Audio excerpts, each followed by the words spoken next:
not that they would do this. Yeah, like, oh, I can tell you're a insert name here kind of thing. Especially if it's voiceover, they probably wouldn't do that.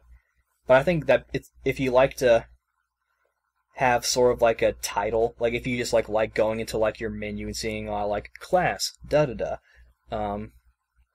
and that can be kind of cool. So kind of how I loathe to bring up Fable, but in Fable you can choose the title that people call you by.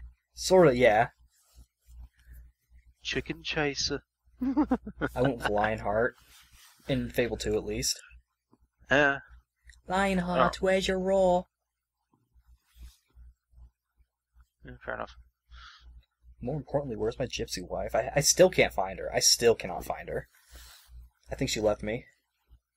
But let's see what else. Another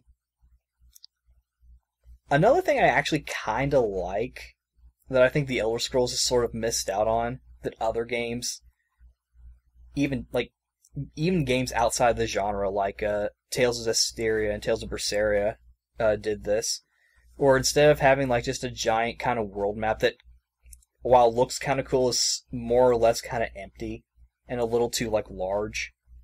I kind of like how it almost feels like you're just walking through a path.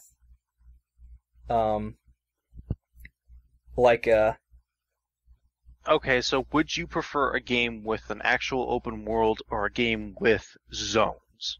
And how much structure do you want in your game, Ryan?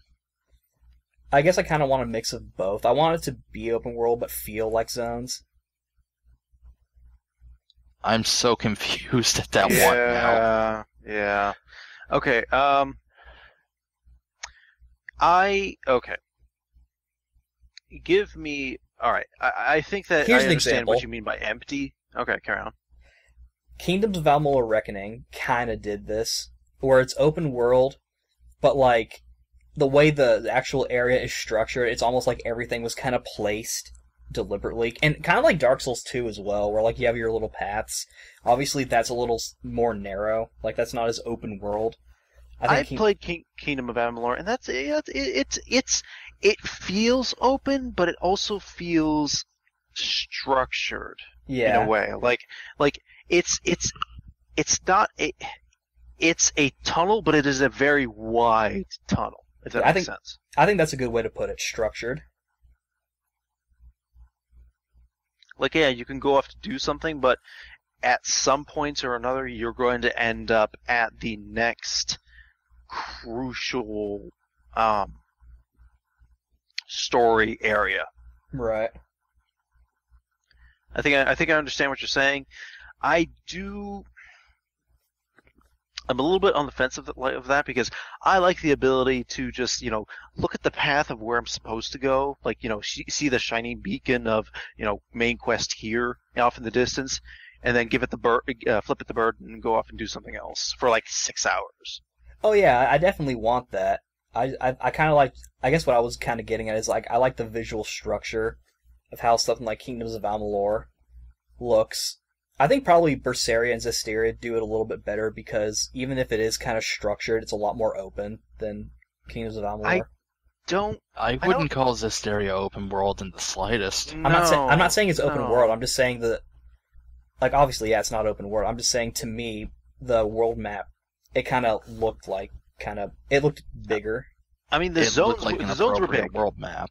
The zones were big. I understand that, but it kind of pushes you towards, like, you can find like one, maybe a handful of side quests along the lines, but you're gonna end up at the next story plot, next story hook pretty soon. Right. In regards to open world, I like an open world where you could go almost anywhere, but I understand like the feeling empty part, because let's take most of the Elder Scrolls games, for example. Right. You go into the main city. How many people would you say are populating that city? Not Less very than many. 100. Less than Right. 100, I'd say. A capital needs to have hundreds, if not thousands, of people. I Right. feel I've always felt like Elder Scrolls games are severely sparse in regards to actual population of people. Like, I bet you that there's like probably,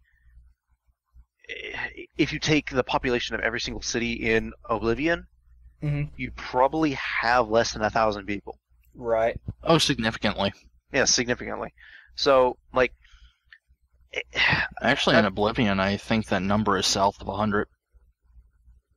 in every no. I mean, Oh, if you mean everything altogether, it's a couple hundred.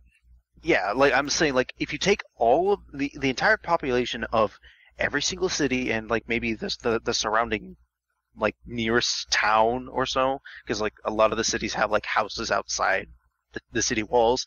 If you take all of those populations and number it all together, definitely south of 1,000. Oh, easily. I Yeah. don't even think it breaks 500. That bothers me.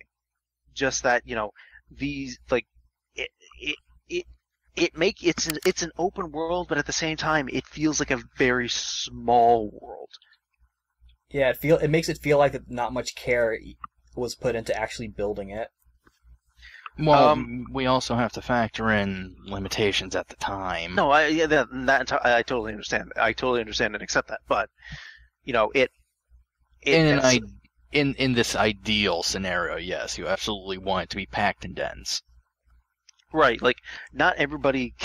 I don't want everybody to have something unique to say. Like there's definitely going to be Yeah. a bunch of bit characters that have a single line, that sort of thing. Just Yeah, some that's stock fine. villagers and stuff. Yeah, but just at the same time, I expect